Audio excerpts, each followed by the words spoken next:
11 মাস পরে আমি 1 মাসের একটা সুযোগ দেই, আইয়ামাম মাদুদাত, অল্প কয়টা দিন, দেখতে দেখতে চাঁদ উঠবে, দেখতে দেখতে আবার ঈদের চাঁদ উঠবে, অল্প কয়েকটা দিন। তুমি একটু ঘুরে দাঁড়াও বান্দা, পিছনের ভুল ভ্রান্তি থেকে তওবা করে রমজানের এক একটা ঘন্টা, মিনিট, সেকেন্ড সোনার দামে, রূপার দামে, মণি মুক্তার দামে।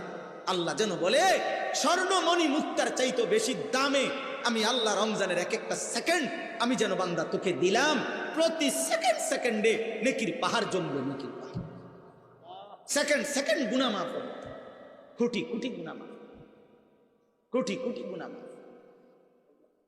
ঈদের দিন ফেরেশতা ডাক দিয়ে বলবে, হাদিসে আছে, ঈদের দিন যে বান্দা পুরা একটা রমজান আর আল্লাহর পাকের ইবাদতে লেগেছিল, গুনাহ থেকে বাঁচছিল, তাইলে আমার কথা এতটুকুই। আমি তোমাদের ছেলেদের কাছে বলছি, বাবা যদি কারো দিলে লাগে, আমি ভোট